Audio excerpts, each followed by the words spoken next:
Hello दोस्तों, स्वागत है आपका हमारे YouTube channel study in agriculture पे और धुलंडी के राम राम जी। आज अपन दोस्तों बात कर रहे हैं सोयल साइंस की, और सोयल साइंस में अपन बात करेंगे दोस्तों खनिज की। कल अपन ने चट्टानों का वर्गीकरण पढ़ लिया था। चट्टानों में अपने 3 टाइप देखे थे, आग्नेय चट्टान, अवसादी चट्टान और रूपांतरित चट्टान। ठीक है दोस्तों, चैनल को सब्सक्राइब लाइक करना ना भूले दोस्तों। आप हम मेहनत कर रहे हैं आपके लिए, तो आप भी हमारे लिए थोड़ी बहुत मेहनत करो। ठीक है, आज अपन दोस्तों बात कर रहे हैं खनिज की। किसकी? खनिज की। अब दोस्तों खनिज की बात कर रहे हैं अपन। खनिज की पहली बात अपन डेफिनेशन देखेंगे, खनिज के टाइप्स देखेंगे। तो खनिज की डेफिनेशन देखें तो ध्यान रखना खनिज किसे कहते हैं। अगर शॉर्ट डेफिनेशन लिखनी है तो ध्यान रखना खनिज एक या एक से अधिक, एक या एक से अधिक रासायनिक तत्वों के योग से मिलकर बनते हैं। ठीक है दोस्तों, एक या एक से अधिक रासायनिक जो खनिज होते हैं वो एक या एक से अधिक रासायनिक तत्वों के योग से मिलकर बनते हैं। ध्यान रखना डेफिनेशन है। बनते संगाम समांग अकार्बनिक, ध्यान रखना समांग अकार्बनिक पदार्थ होते हैं। समांग अकार्बनिक पदार्थ होते हैं। समांग अकार्बनिक पदार्थ होते हैं जिनका रासायनिक संगठन निश्चित होता है। ठीक है, जिनका रासायनिक संगठन निश्चित होता है। ठीक है दोस्तों, ये अपन बात करें किसकी? खनिज की डेफिनेशन हो गई। ठीक है, हाँ। और ध्यान रखना इनका आकार व आकृति व रूप भी निश्चित होता है। निश्चित होता कैसे होता है दोस्तों? अपन बात कर रहे हैं क्या आकार आकृति, ये जो है किस खनिज की डेफिनेशन। एक खनिज की डेफिनेशन के अंदर से ही अपने इस खनिज की डेफिनेशन को उखाड़ के रख देंगे। इसके अंदर जो अपन को सब चीज मिल जाएगी दोस्तों, क्या क्या चीज है, क्या क्या चीज नहीं है। एक एक वर्ड के अंदर जाके अपन इसकी बात करेंगे कि इसका मतलब क्या है, और शायद इस डेफिनेशन के अंदर आपको पूरा खनिज समझा दूंगा, ये गारंटी है मेरी। ठीक है, अब दोस्तों अपन बात करते हैं खनिज की डेफिनेशन। तो खनिज की डेफिनेशन हो गई कि एक या एक से अधिक, एक से अधिक भी लिख सकते हैं या अनेक भी लिख सकते हैं दोस्तों यहाँ पे। ठीक है, ध्यान रखना एक या एक से अधिक रासायनिक तत्वों के योग से मिलकर बने संगाम अकार्बनिक पदार्थ होते हैं खनिज। ठीक है, अकार्बनिक का ध्यान रखना दोस्तों, यहाँ पे कार्बनिक नहीं है। ठीक है, अपन ने जब मृदा पढ़ते हैं तो मृदा के अंदर अपन 4 कंपोनेंट्स पढ़ते हैं। उसमें वाटर होता है, वायु होती है, अकार्बनिक पदार्थ होता है और कार्बनिक, और सबसे ज्यादा शायद कार्बनिक पदार्थ ही होते हैं। उस टाइम अपन पढ़ते हैं यहाँ पे 45% अकार्बनिक पदार्थ होता है। ठीक है,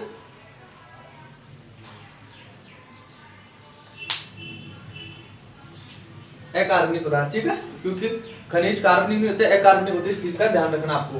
45% होता है कार्बनिक पदार्थ है, और इनका रासायनिक संगठन निश्चित होता है। दोस्तों जब तत्व बने होते हैं, एलिमेंट्स बोले तत्वों को, तो इनका रासायनिक संगठन निश्चित होता है। इनकी जो आकृति है, स्वभाव है, अम्लीय होंगे, क्षारीय होंगे। तो ये अपन जब प्रिमिडिव टेबल पढ़ते हैं केमिस्ट्री में, तो उनका पता होता है कि कौन सा अम्लीय होता है, कौन सा क्षारीय होता है। तो वहां से इनका आकृति भी निश्चित होती है, इनका आकार भी निश्चित होता है, इनका रंग भी निश्चित होता है, और इनकी जो पारदर्शिता उसके बारे में भी बहुत अच्छे तरीके से डिफरेंस कर सकते हो। इसके बारे में अपन जो रासायनिक संगठन निश्चित होता है ये बात कह सकते हैं। ठीक है दोस्तों, इसके बाद में बात करें आकृति और रूप की। तो मैंने अभी बोला था कि रासायनिक संगठन जो तत्व होता है इनकी आकृति पहले से निश्चित होती है दोस्तों।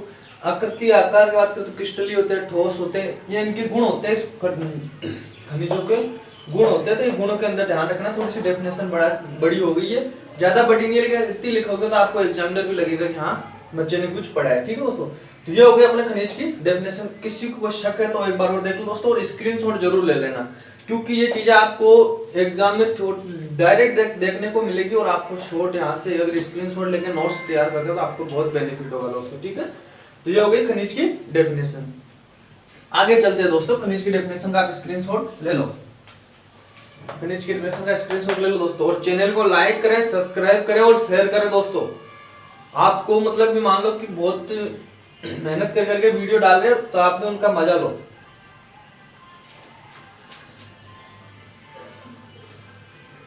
ये होगी दोस्तों अपने खनिज की डेफिनेशन।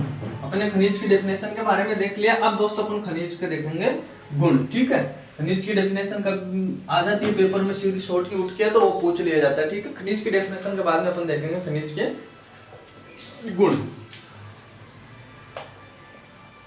अब बात करेंगे अपन खनिज पदार्थों के गुण। अब देखो खनिज पदार्थों के दोस्तों अपने डेफिनेशन में देखें तो 2-3 गुण देख लेते हैं। बहुत सारे गुण होते हैं क्योंकि खनिज के एक अपने आप में जिसमें बनता है खनिज, जो बनता है वो मिनरल्स बनते हैं, वो एलिमेंट्स के योग से बनते हैं। तो इनमें जो एलिमेंट्स होते हैं उनके विशेष गुण होते हैं। वही एलिमेंट से मिलकर बना तो एलिमेंट्स वाले गुण उसमें मिलेंगे। ठीक है, अगर आप दूध बनाओगे तो दूध, दही बनाओगे तो दूध वाले गुण तो दही में रहेंगे ही रहेंगे। तो ठीक दोस्तों, एलिमेंट्स के कौन कौन से गुण होते हैं बोले तो मिनरल्स के कौन कौन से गुण होते हैं, एक एक करके अपन देखते चलते दोस्तों। और जहां समझ में नहीं आए तो कमेंट डाल देना दोस्तों। मैं कमेंट देख के हो सकता है आज की क्लास में, कल की क्लास रिकॉर्ड करूं तो उसमें आपका सॉल्यूशन कर दूंगा। तो दोस्तों पहली बात करें अपन इसकी तो रंग की। पहला तो क्या है रंग। अब देखो दोस्तों रंग में क्या बताना है कि जब एलिमेंट्स होते हैं, तत्व होते हैं, तो खनिज है, खनिज का एक विशेष गुण है रंग। और ये रंग होता है जो उसमें पाए जाने वाले तत्व है या उनके जो कंपोनेंट्स है जिससे खनिज मिलके बना होता है दोस्तों। जैसे अपन बात करें रंग किसके कारण होता है, तो ध्यान रखना तत्वों के कारण होता है, क्योंकि उसमें जो पाए जाने वाले तत्व है वो विशेष प्रकार के रंग दर्शाते हैं। ठीक है, तो उसके कारण अपन खनिजों के अंदर क्या पाया जाता है, तत्वों के कारण उनमें रंग होते हैं, रंग रंगीले पाए जाते हैं। अपन देखते हैं जैसे मार्बल का कलर थोड़ा व्हाइट भी मिलेगा आपको, ब्लैक भी मिलेगा, उसी हिसाब से खनिज पदार्थों का रंग अलग अलग होता है। ठीक है दोस्तों, इसके बाद में अपन बात करें दोस्तों चमक की। दूसरा गुण हो गया अपना चमक। तो दोस्तों जो खनिजों में चमक होती है, अब वही बात है खनिज किससे मिलकर बना होता है, एलिमेंट्स से। और एलिमेंट्स के कारण खनिजों में क्या होती है, चमक होती है। कैसे होती है एलिमेंट्स की, जैसे एलिमेंट्स होते हैं तो एलिमेंट्स बोले तो तत्व है।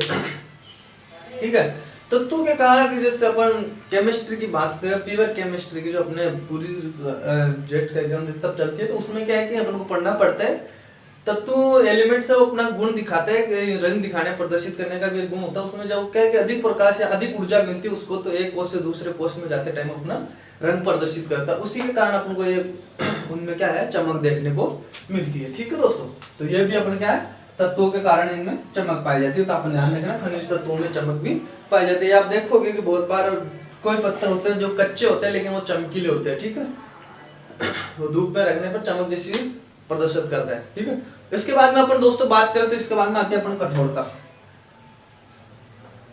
3 नंबर पर आ जाएगी अपन कठोरता। अब कठोरता के बारे में क्या बताऊं दोस्तों, कठोरता तो ऑलरेडी पाई जाती है खनिजों में। ठीक है, ये खनिजों का एक मान लो कि मोस्ट इंपोर्टेंट भौतिक गुण है, यूं कह सकते हैं अपन। ठीक है, भौतिक गुण है कठोरता, ये खनिजों का भौतिक गुण होता है। ठीक है, कठोरता। और ये प्रकृति में जो खनिज उसके अंदर पाई जाती है, क्योंकि जब एक चीज दूसरे चीज से मिलके बनती है ना दोस्तों, जब अपन किसी चीज का देखें तो उसमें कठोरता उत्पन्न होती है। ठीक है, तो कठोरता उनका एक स्वाभाविक गुण है। पत्थर का, पत्थर ही बोल सकते हैं पूरे पर खनिज को, लेकिन खनिज का एक स्वाभाविक गुण है। ध्यान रखना, पत्थर जो खनिज होता है, मिनरल्स होता है, इसमें कठोरता पाई जाने वाली एक स्वाभाविक बात है, इसका भौतिक गुण है। और ये कठोरता उसमें पाए जाने वाले एलिमेंट्स के कारण भी बोल सकते हैं अपन, या एलिमेंट्स का जो योग होता है उनमें क्या है कि रासायनिक बॉन्डिंग होती है। रासायनिक बॉन्डिंग के द्वारा उनमें जो कठोरता उतनी ज्यादा हो जाती है कि कभी कभार तो जैसे अपन डायमंड देखें, डायमंड एक दोस्तों खनिज ही है। ठीक है, तो डायमंड में तो इतनी कठोरता पाई जाती है कि वो मतलब टूटता ही नहीं है, हालांकि हाइड्रोलिक परीक्षण द्वारा उसको तोड़ा जा सकता है। ठीक है दोस्तों, इसके बाद में अपन बात करें, इसके 3 गुण हो गए दोस्तों। चौथे गुण की बात कर रहे हैं। चौथा गुण हो जाएगा अपना पारदर्शिता।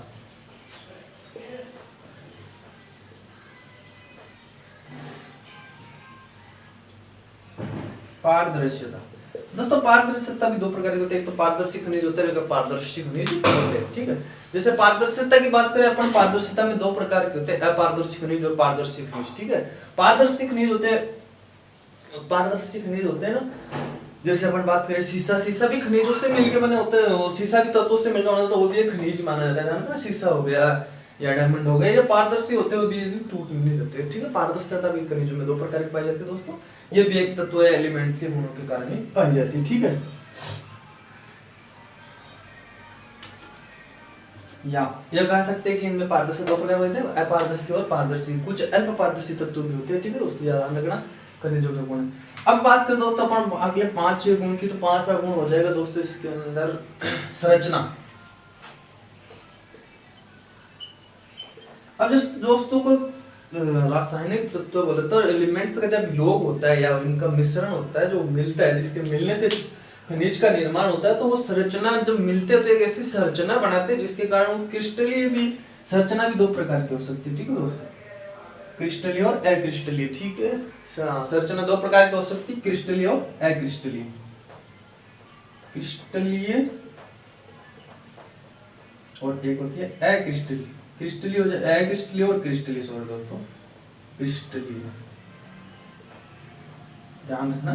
ठीक है, संरचना दो प्रकार की, क्रिस्टलीय और क्रिस्टलीय दोनों प्रकार की हो सकती है। यह भी एक स्वाभाविक गुण है, जब उनको एलिमेंट्स के गुणों द्वारा देखने को मिलता है, जब वो मिलते हैं तो उनके द्वारा अपन को देखने को मिल जाता है। ठीक है, छठे की बात करें तो इनको होता है सापेक्षिक घनत्व। क्या होता है दोस्तों?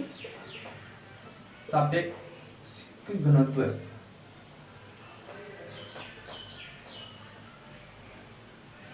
हाँ, सापेक्षिक घनत्व क्या होता है दोस्तों, ये देखो अपन थोड़ी देख लेते हैं। खनिज, जो खनिज है, खनिज, इसमें जो जल का अनुपात होता है दोस्तों, जल का अनुपात, वो सापेक्षिक घनत्व कहलाता है। ठीक है, खनिज का जल के सापेक्ष में अनुपात सापेक्षिक घनत्व कहलाता है। ये ध्यान रखना, थोड़ा सा डेफिनेशन में पूछ ले, सापेक्षिक घनत्व क्या होता है। अगर खनिज का लिखा हो तो खनिज के बारे में लिखना, जल के सापेक्ष खनिज का अनुपात, या खनिज में के सापेक्ष जल का अनुपात होता है, वो क्या कहलाता है, सापेक्ष आर्द्रता कहलाता है।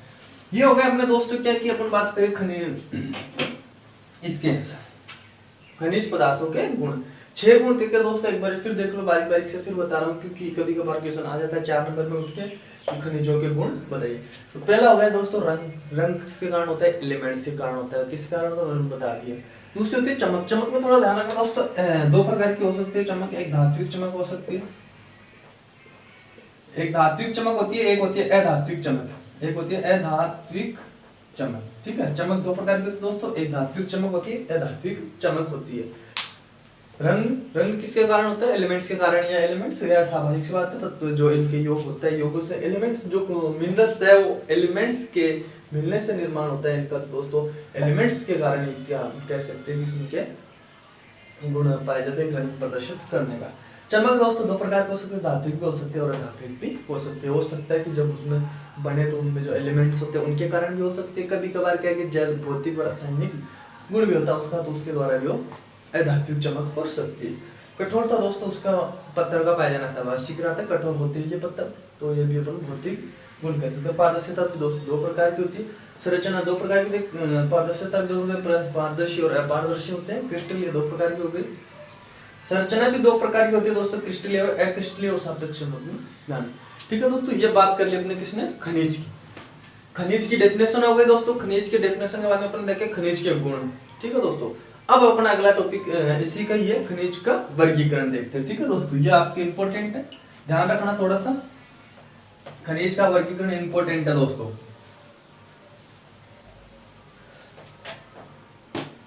आशा करता हूँ बहुत अच्छा समझ में आ रहा है, क्योंकि दोस्तों जैसे मैंने आगे क्लास से लिया आपकी, जैसे कंप्यूटर की है, कृषि विरासत एग्रीकल्चर हेरिटेज की, तो उसमें से बहुत सारे क्वेश्चन आपको हुए कुछ पेपर में देखने को भी मिले।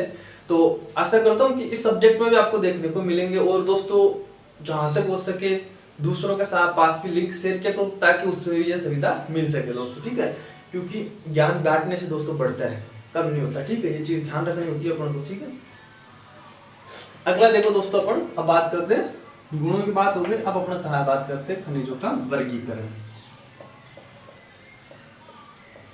खनिजों का वर्गीकरण, खनिजों के वर्गीकरण की बात करते हैं दोस्तों। खनिजों का वर्गीकरण अपन देखते हैं। ठीक है, खनिजों का वर्गीकरण दोस्तों, जैसे अपन ने चट्टानों का वर्गीकरण पढ़ा, उसी प्रकार खनिजों का वर्गीकरण भी पढ़ेंगे। ठीक है, खनिजों के वर्गीकरण की अपन दोस्तों बात करें तो खनिजों को वर्गीकरण का दो भागों पे खनिजों को बांट सकते हैं। वैसे तो खनिजों के बहुत सारे टाइप होते हैं, लेकिन अपन मेनली अपनी जो सोइल है उसके अंदर दो ही चलेंगे, ठीक है। तो अपन एक तो देखते हैं खनिजों का वर्गीकरण उत्पत्ति के आधार पर पढ़ सकते हैं दोस्तों, ठीक है, कि उत्पत्ति के आधार पर कितने प्रकार के खनिज होते हैं। जैसे दो प्रकार के होते हैं, प्राइमरी और सेकेंडरी खनिज, ठीक है। एक होता है दोस्तों इनका मात्रा के आधार पर कि किसमें कितनी मात्रा पाई जाती है। चट्टान होती है उसमें कितने खनिज होते हैं, कितने खनिज की मात्रा पाई जाती है चट्टान में, उसके आधार पर अपन इसको पढ़ सकते हैं, ठीक है। तो अपन एक एक करके पढ़ते हैं दोस्तों। पहले अपन पढ़ते हैं उत्पत्ति के आधार पर, ठीक है। पहला कौन सा पढ़ते हैं अपन?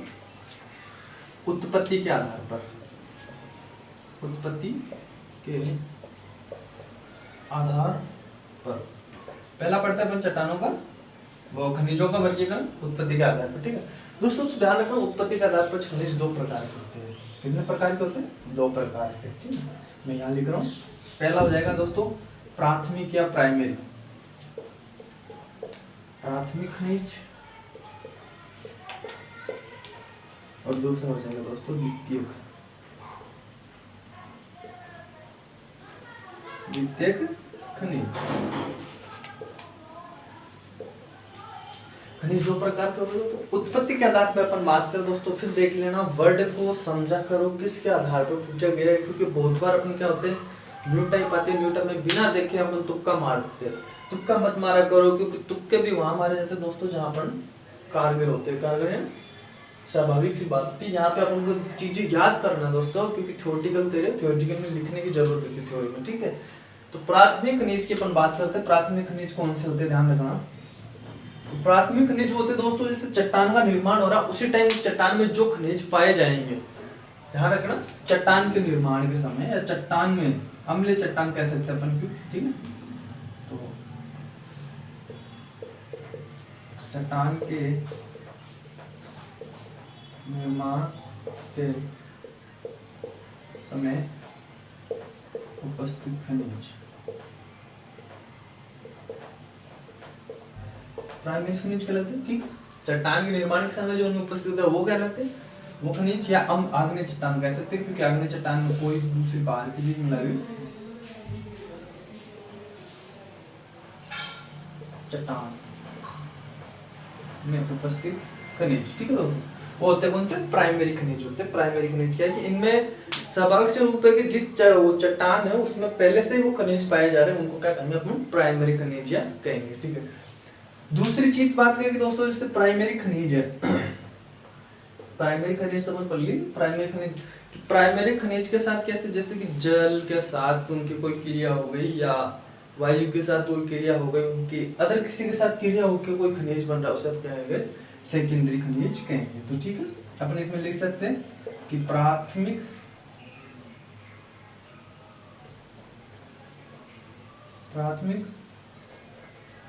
खनिजों से क्रिया के फलस्वरूप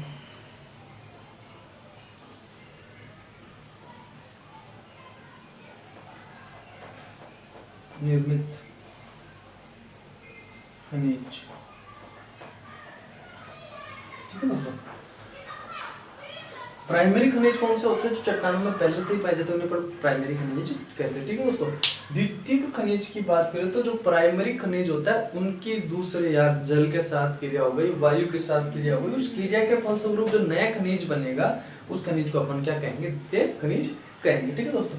अब अपन इसके कुछ एग्जाम्पल भी देख लेते हैं दोस्तों। एग्जाम्पल खासकर ज्यादा पूछ लेते हैं, एग्जाम्पल आपको याद रखने होते हैं, क्योंकि एग्जाम में डायरेक्ट आपको न्यू टाइप में एग्जाम पूछेगा, एग्जाम्पल पूछेगा, उदाहरण पूछेगा। उदाहरण कौन कौन से वो देखते हैं, चलो एक एक। प्राइमरी खनिज या प्राइमरी चट्टान की बात करते तो अपन पहला हो जाएगा ऑर्थोक्लेज।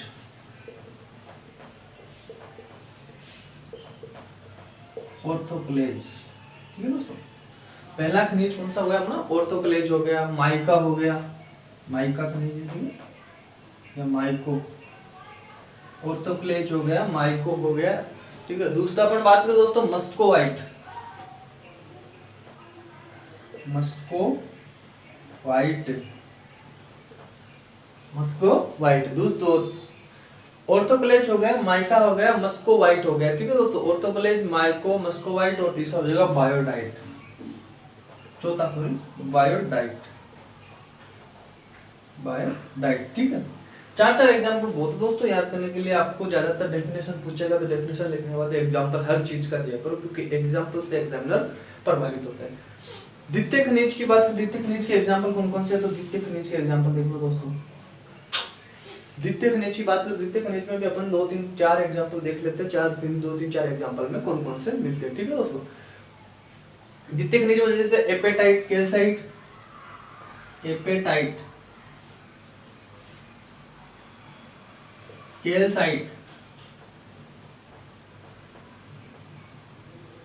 एपेटाइट हो गया, कैल्साइट हो गया, ठीक है दोस्तों। 2 खनिज हो गए, एपेटाइट हो गया, कैल्साइट हो गया, क्ले हो गई, क्ले भी दूसरे खनिज में आएगी, द्वितीय खनिज में, ठीक है। क्ले हो गई, डोलोमाइट हो गया, क्ले, डोलोमाइट,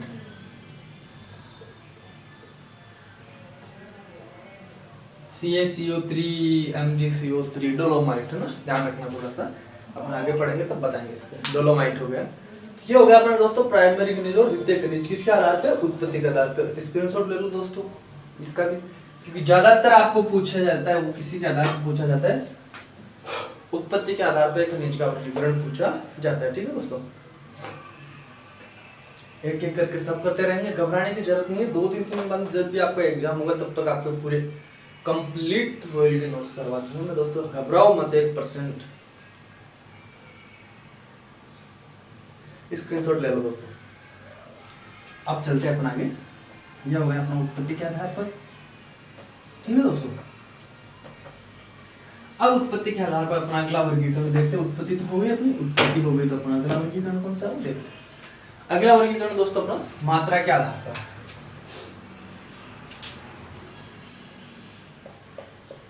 मात्रा के आधार पर। पहला देखा उत्पत्ति के आधार पर, अब देखेंगे मात्रा के आधार पर।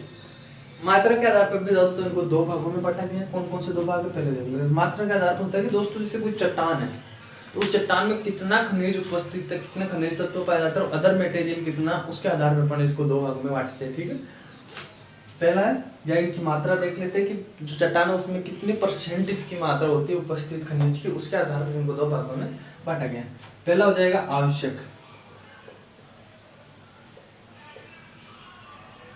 आवश्यक खनिज, और दूसरा हो जाएगा दोस्तों इसमें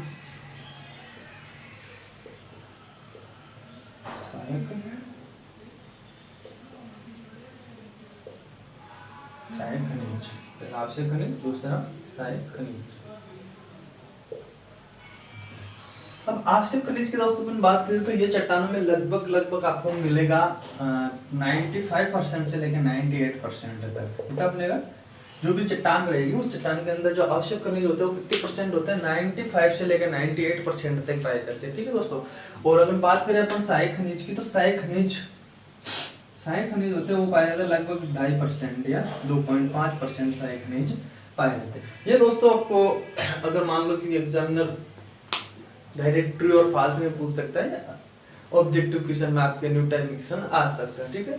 तो आवश्यक खनिज होते हैं वो कितने % होता है चट्टान में, 95 से लेकर 98% तक होते हैं। और सहायक खनिज होते हैं वो 2.5% या 2.5% पाए जाते हैं, ठीक है दोस्तों। अब हम इसके एग्जाम्पल की बात कर लेते हैं। ये ध्यान रखना दोस्तों, मात्रा पूछा तो जो चट्टान रहेगी उसमें कितनी % खनिज की मात्रा पाई जाती है उसके आधार पे 2 भागों में बांटा गया, ठीक है। तो कौन से आवश्यक खनिज और सहायक खनिज। आवश्यक खनिज दोस्तों वो खनिज होंगे जिसमें लगभग चट्टान का पूरा हिस्सा है, कह सकते हैं अपन 1 या 2% छोड़ के बाकी पूरा हिस्सा किससे बने रहेगा, आवश्यक खनिज। जो मतलब ये मान लें कि जो खनिज चट्टान है उस चट्टान का जो मुख्य मटेरियल पदार्थ है, मुख्य मात्रात्मक पदार्थ है वो क्या कौन सा खनिज का बना हुआ है, वो खनिज तो हो जाएगा आवश्यक पदार्थ। और उसमें 1 या 2% अपवाद या अशुद्धियां होगी वो किसकी बनी होगी, वो हो जाएंगे सहायक खनिज, ठीक है। मुख्य खनिज की बात करें, आवश्यक खनिज की बात करें तो अच्छे खनिज के उदाहरण होते हैं दोस्तों कैल्साइट, इसका एग्जाम्पल हो जाएगा दोस्तों कैल्साइट, सिलिकेट, कैल्साइट सिलिकेट खनिज। ये चट्टान में आपको दोस्तों हर चट्टान में आपको ज्यादातर देखने को मिलता है, ठीक है। कैल्साइट सिलिकेट खनिज। ये आपको चट्टानों में लगभग जो चट्टान होती है उसका मटेरियल पदार्थ या मात्रात्मक पदार्थ जो होता है वो यही होता है, कैल्शियम सिलिकेट खनिज होता है। और 2.5% बोले अपन सहायक खनिज की बात करते हैं, इसमें दो तीन एग्जांपल आपको याद रखना है। एक तो हो जाएगा एपेटाइट, एक हो जाएगा दोस्तों एपेटाइट। दोस्तों उदाहरण आपको इम्पोर्टेंट है, इन उदाहरण के बिना कुछ नहीं है, उदाहरण याद रखना जरूरी होता है, ठीक है। एपेटाइट हो गया, पायराइट हो जाएगा एक,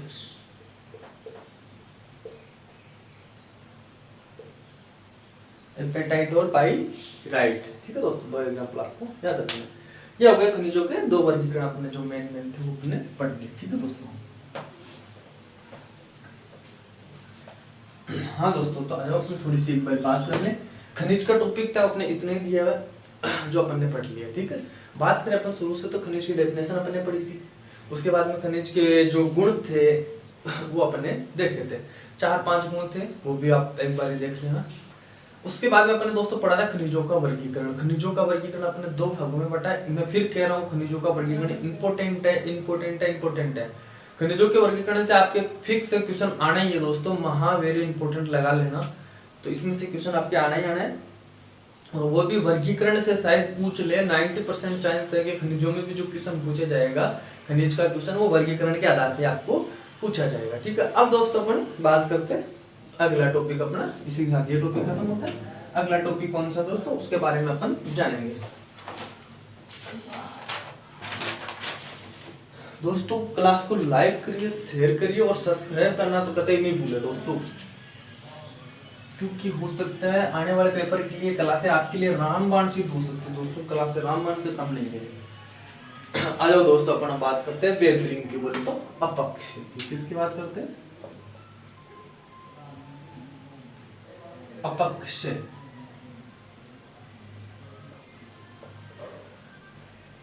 अपक्ष, ठीक है दोस्तों, बोलता हूँ अपक्ष की बात करेंगे अपन वेदरिंग की।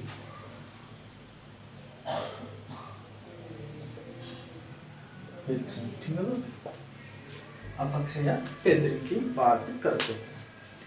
अपक्ष और वेदरिंग का मतलब, अपक्ष का मतलब दोस्तों क्या होता है? टूटना होता है। अपक्ष हो रहा है किसी चीज का, अपक्ष का मतलब क्या होता है दोस्तों? टूटना। अब एक बात तो समझ में आ गया अपक्ष से, मतलब जो अपक्ष है वो चट्टान से टूटने से, चट्टान से लेकर मिट्टी बनने के बीच की प्रोसेस है, ठीक है दोस्तों। उसके बारे में अपन ध्यान करेंगे, क्या चीज है क्या नहीं है, उसके बारे में अपन देखेंगे, ठीक है। तो अपक्ष का मतलब दोस्तों टूटना है। अब अपक्ष ये कह सकते हैं अपन कि अपक्ष टूटेगा, किसके माध्यम से टूटेगा, किस चीज से टूटेगा। तो पहले तो अपन आप एक अपक्ष की डेफिनेशन निकाले, तो अपक्ष की डेफिनेशन क्या निकलेगी, वेदरिंग की डेफिनेशन क्या निकलेगी, वो डेफिनेशन देखने अपना जरूरी है, ठीक है दोस्तों। तो अगर अपना अपक्ष की डेफिनेशन देखें, तो अपक्ष की डेफिनेशन हो जाएगी दोस्तों कि अपक्ष एक विनाशकारी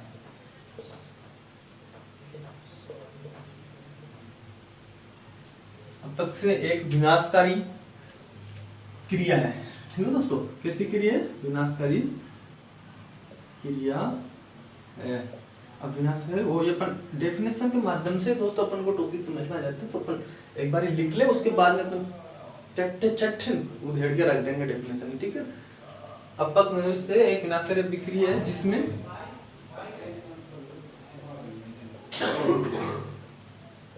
चट्टानें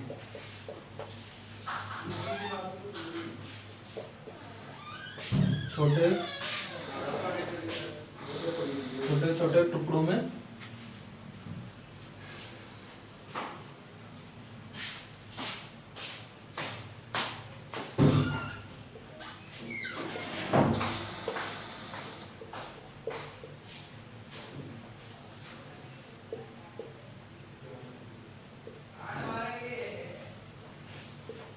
मृदा का निर्माण करती है, ठीक है दोस्तों। अपक्ष एक विनाशकारी प्रक्रिया जिसमें चट्टानें छोटे छोटे टुकड़ों में टूटकर मृदा का निर्माण करती है, ठीक है। ये अपक्ष की डेफिनेशन है, आपको थोड़ा सा ध्यान में रखना है। निर्माण करती है तथा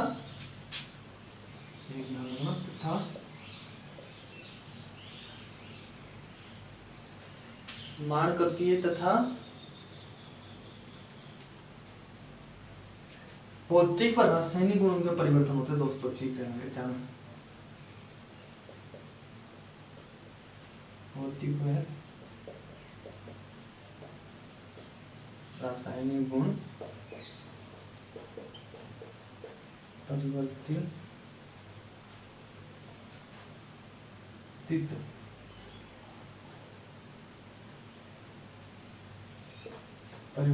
होते हैं।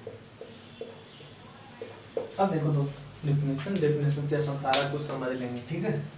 हाँ देखो दोस्तों, अपक्ष क्या दोस्तों, टूटना ही है। टूटना का मतलब अपन मर्दा के निर्माण की एक प्रोसेस पढ़ रहे हैं, मान के चलो आप, तो किसके द्वारा होती है ये भी अपन पढ़ेंगे।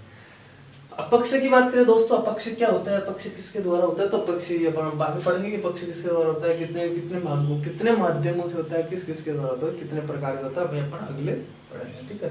अपन दोस्तों बात करें किसकी, अपक्ष एक विनाशकारी प्रक्रिया। विनाशकारी प्रक्रिया कैसे दोस्तों, की जैसे मान लो कि कोई बड़ा चट्टान है, तो चट्टान टूट रहा है, किसी का विनाश हो रहा है दोस्तों। चट्टान टूटेगी तभी तो मर्दा का निर्माण होगा। तो जब किसी बड़ी चीज को तोड़ा जाए छोटे छोटे टुकड़ों में, तो विनाश ही हो रहा है दोस्तों। ये मान लो कि आप खड़े हो, आपके बाल काटे गए, तो आपके बालों का विनाश ही हो रहा है, ठीक है। तो ये अपने एक विनाशकारी प्रक्रिया हो गई, ठीक है। आगे समझ में कैसे विनाशकारी प्रक्रिया, ध्यान रखना। अपेक्षा कैसी क्रिया, ट्रू और फॉल्स में क्वेश्चन आ जाए, या आपको रिक्त स्थान में क्वेश्चन पूछ लेगा कि अपक्ष किस प्रकार की प्रक्रिया, तो ध्यान रखना विनाशकारी क्रिया या विनाशकारी प्रक्रिया है, जिसमें चट्टानें छोटे छोटे टुकड़ों में टूटकर मृदा का निर्माण करती है।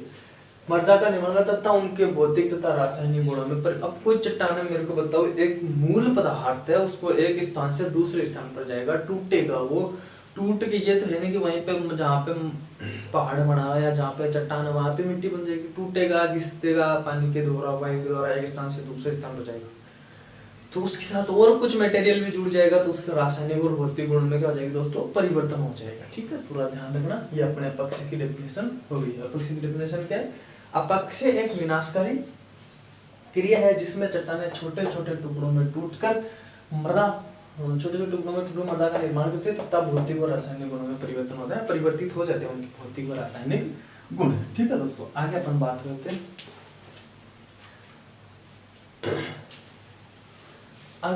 करते हैं, दोस्तों, चलो कितने प्रकार से होता है अपक्ष।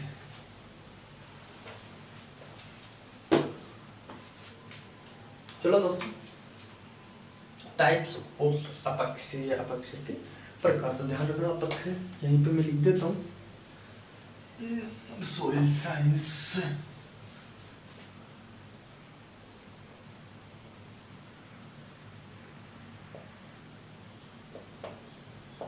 अपक्ष, ठीक है। अपक्ष के टाइप देखेंगे कितने प्रकार का होता है अपक्ष, तो ध्यान रखना। अपक्ष दोस्तों 3 प्रकार से होता है। अपक्ष कितने प्रकार से होता है, अपक्ष 3 प्रकार से होता है, 3 कारक जिम्मेदार होते हैं। कौन कौन से होते हैं, एक हो गया, पहला हो जाएगा दोस्तों भौतिक अपक्ष,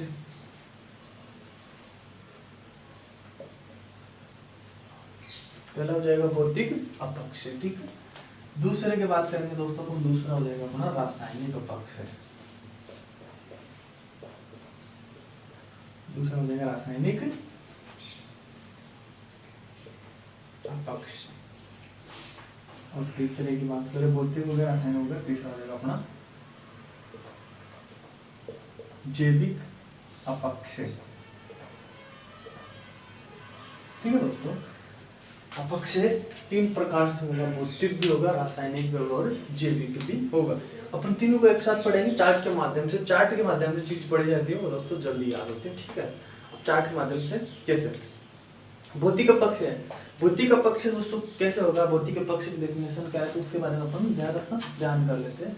देखो भौतिक अपक्ष है, इसके अंदर क्या कि जैसे भौतिक परिवर्तन आएंगे, अगर किसी पदार्थ है, किसी खनिज है या किसी चट्टान के जो मटेरियल है, उसके अंदर अगर एक स्थान से दूसरे स्थान पर जाएगा टूट के, तो उसके भौतिक गुणों में परिवर्तन होगा, रासायनिक गुणों में कोई परिवर्तन नहीं होगा, ठीक है दोस्तों। ये चीजें ध्यान रखना।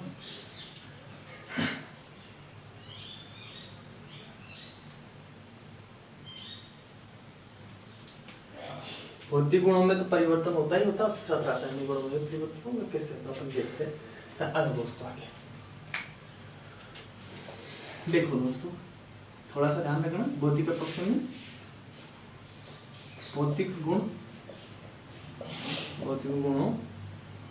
में परिवर्तन होता है।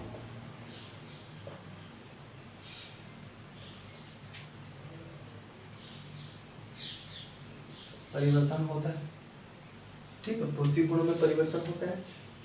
इसके बारे में ना रासायनिक संगठन भी थोड़ा उनका भिन्न हो जाएगा, चट्टानों का टूट के स्थान हो जाएगी, तो दूसरे इनका रासायनिक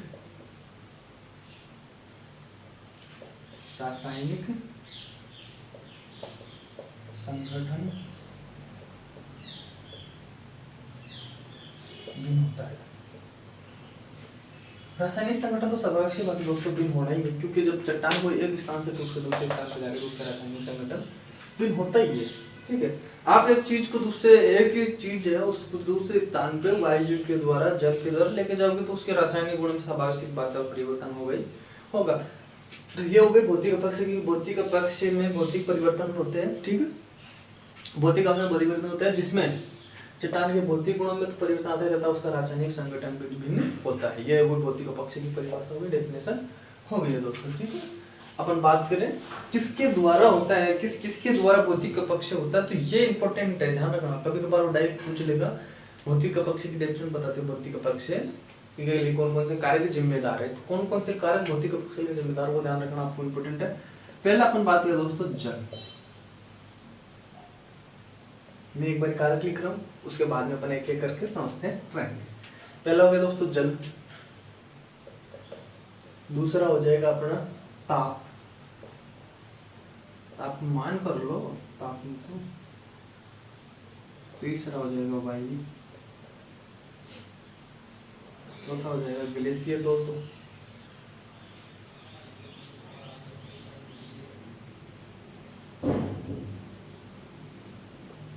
ग्लेशियर हो जाएगा, पाला हो जाएगा,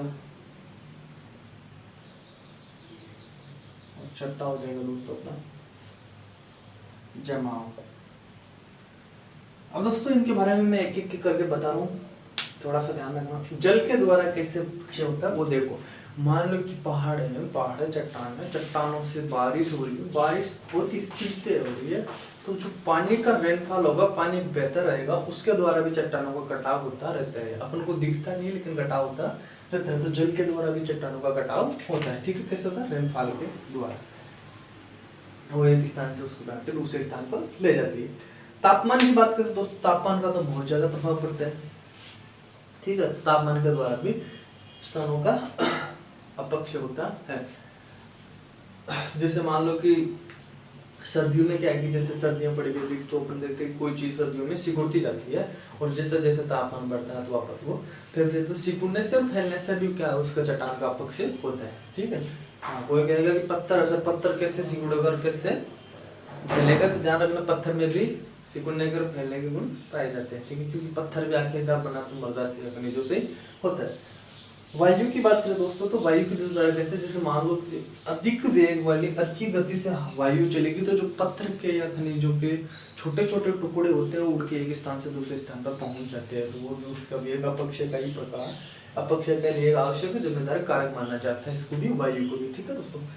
ग्लेशियर की बात करें तो ग्लेशियर जैसे मान लो कि अधिक सर्दियां पड़ रही है, सर्दियों के दिनों में दोस्तों आखिरकार देखा जाता है, यहाँ तो नहीं है लेकिन जम्मू कश्मीर की तरफ क्या होता है कि पहाड़ों पे बर्फ जम जाती है। तो बर्फ क्या है कि जब बर्फ है जम गई तो वो पिघलेगी, तो दोस्तों अपने साथ पत्थरों को लेके भी पिघलती रहती है, तो पत्थरों के छोटे छोटे टुकड़े जब चट्टानों पे जमे तो चट्टानों के टुकड़ों को साथ लेके पिघलती रहेगी, तो उससे क्या हो जाएगा, वो ग्लेशियर के द्वारा हो जाएगा, ठीक है। तीसरा दोस्तों पाले की बात करें तो ये भी एक जिम्मेदार कारक वैसे माना नहीं जाता, मुख्य कारक है, लेकिन ध्यान रखना पाले के द्वारा भी आपका होता है। जमाव बिंदु देखे दोस्तों, जमाव बिंदु वैसे है इंपॉर्टेंट, ध्यान रखना। जमाव बिंदु में क्या होता है कि दोस्तों जैसे गर्मियों के या सर्दियों के अंदर, या यहाँ सर्दियों के अंदर मान लो कि कोई जैसे चट्टान है या पहाड़ है, तो उनके बीच में खाली जगह रहेगी, उसमें क्या है कि मान लो पानी भरा हुआ है सर्दियों के दौरान, तो जैसे ही नाइट होने लगेगी, जैसे ही रात होने लगेगी, रात में इतना ठंडा मौसम होने की वजह से दोस्तों जो ग्लेशियरों के बीच में, चट्टानों के बीच में जो पानी रहता है वो बर्फ में बदल जाएगा। और दोस्तों आपने ये चीज स्वाभाविक पड़ी होगी कि जल का तापमान, बर्फ का तापमान जल की तापमान से अधिक होता है, अधिक आकार का होता है, ठीक है। तो जैसे ही वो जल बर्फ में बदलेगा तो उसके आकार में वृद्धि होगी, और जैसे वो वहाँ पे जगह घेरेगी तो जगह घेरने से चट्टान दो भागों में टूट जाएगी। ठीक है दोस्तों, तो ये भी एक जमाव बिंदु की इन्फर्टिलिटी कारक है। ये हो गया अपने कौन से दोस्तों, भौतिक अपक्ष के कारक। भौतिक अपक्ष के लिए कौन कौन से कारक जिम्मेदार है वो चीजें हो गई। अब दोस्तों अपन अगली बात करते हैं रासायनिक अपक्ष की। मिटाएंगे किसी को नहीं, क्योंकि स्क्रीनशॉट आपको लेना है, एक साथ ले लेना। भौतिक अपक्ष में ध्यान रखना दोस्तों, भौतिक परिवर्तन भी होते हैं रासायनिक। अब रासायनिक परिवर्तन की बात करें तो दोस्तों ध्यान रखना, रासायनिक परिवर्तन में भौतिक व रासायनिक दोनों परिवर्तन,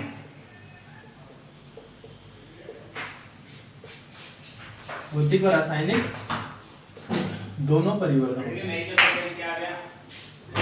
भौतिक और रासायनिक दोनों परिवर्तन होते हैं। ठीक है, भौतिक रासायनिक अपक्ष में अपन देखो तो दोस्तों रासायनिक अपक्ष में दो प्रकार के परिवर्तन होते हैं, जबकि भौतिक अपक्ष में ओनली वन भौतिक प्रकार का ही परिवर्तन होता है, जबकि रासायनिक अपक्ष में भौतिक और रासायनिक दोनों प्रकार के जो चट्टान के लक्ष्य में दोनों स्वरूपों में क्या होगा, दोनों रूपों में परिवर्तन होगा।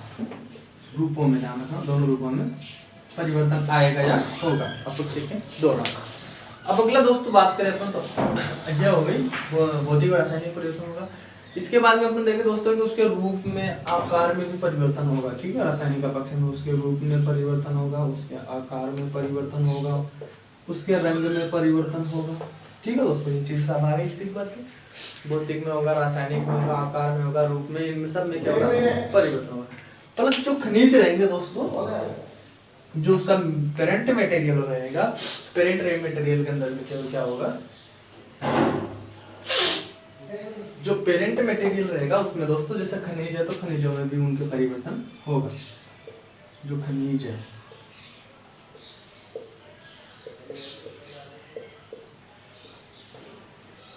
परिवर्तन होगा।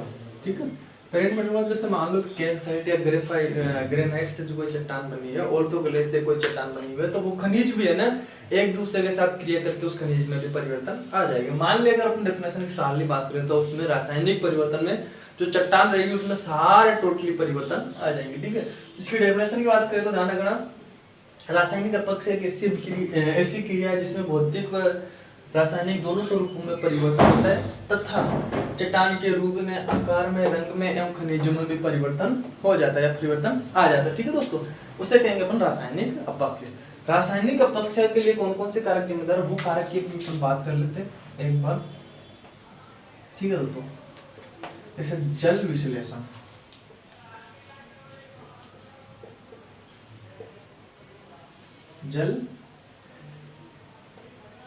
जल विश्लेषण हो गया, जल योजन हो गया, ऑक्सीकरण हो गया,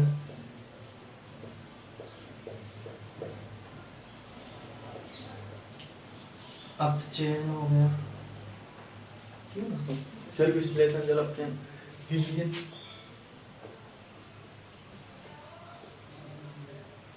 कार्बनीकरण, छठा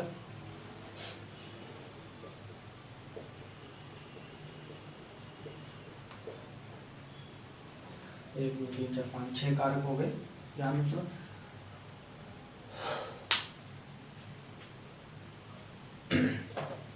देखो दोस्तों, इनके बारे में भी बता देता हूँ, जैसे इनके बारे में थोड़ा थोड़ा।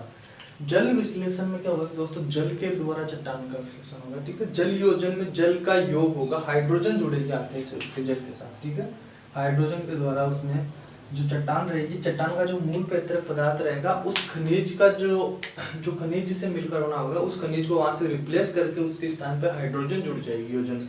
ठीक है, हाइड्रोजन का योग हो जाएगा। विश्लेषण में भी यही होगा। ठीक है, ऑक्सीकरण की बात करें दोस्तों कि ऑक्सीकरण में भी एक रासायनिक प्रक्रिया, तो रासायनिक प्रक्रिया में रासायनिक चेंज होते रहते हैं, रासायनिक अभिक्रिया होती रहेगी।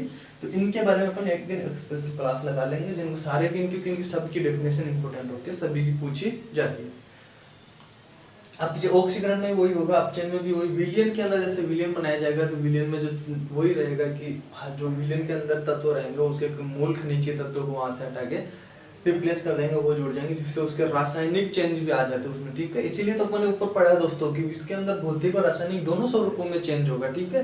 प्लस जो खनिज रहेगा उसमें भी परिवर्तन, जो पेरेंट मटेरियल रहेगा उसमें भी उसमें परिवर्तन आ जाएगा, ठीक है। जबकि यहाँ पे पेरेंट मटेरियल में परिवर्तन नहीं होगा, ओनली उसके भौतिक गुणों में चेंज होगा, ठीक है। ये हो गई अपनी रासायनिक। अब अपन बात करते हैं जैविक। जैविक कौन सी? जैविक की भी, जैविक अपक्ष की, क्योंकि क्लास फिर ज्यादा बड़ी हो जाएगी अपनी। जो कारक है उनके लिए एक दिन स्पेशल क्लास अपन लगा देंगे। देखो दोस्तों, जैविक कारक है उसमें भी क्या कि भौतिक और रासायनिक, जो भौतिक और रासायनिक दोनों प्रक्रिया होगी, इनके लिए जिम्मेदार कारक कौन सा है? भौतिक व रासायनिक अभिक्रिया के इनके लिए जिम्मेदार कारक है। आपको जो जैविक पक्ष होते हैं, जैविक पक्ष में जो कारक होते हैं वो भौतिक और रासायनिक पक्ष, रासायनिक भौतिक और रासायनिक पक्ष, भौतिक और रासायनिक अभिक्रियाओं के लिए जिम्मेदार होते हैं जैविक कारक, ठीक है दोस्तों। या इनके द्वारा ही जैविक भौतिक और रासायनिक अभिक्रियाओं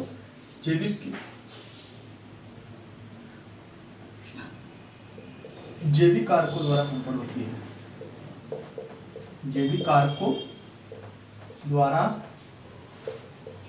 संपन्न होती है, ध्यान रखना दोस्तों, किसके द्वारा संपन्न होती है? जैविक कारकों द्वारा संपन्न होती है, ठीक। अब बात करें दोस्तों कि भौतिक और जैविक कारकों द्वारा कैसे होती है, वो ध्यान रखना। जो इसमें जैविक कारकों में जैसे सूक्ष्म जीव हो गया, सूक्ष्म जीवों द्वारा कार्बनिक पदार्थों का अपघटन करके,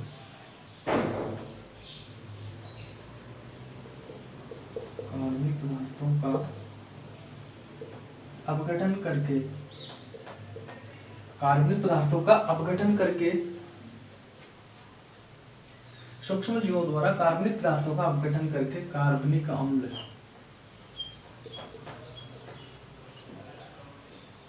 कार्बनिक अम्ल का निर्माण करते हैं।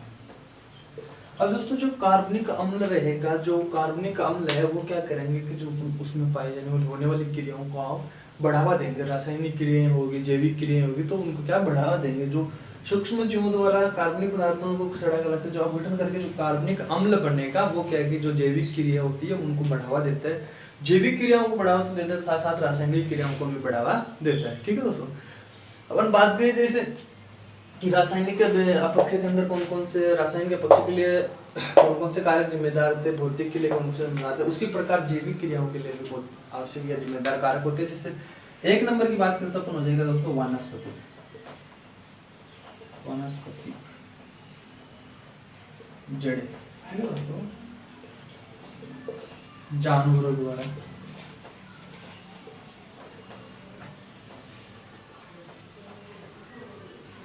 तीसरा बात करें मनुष्य द्वारा,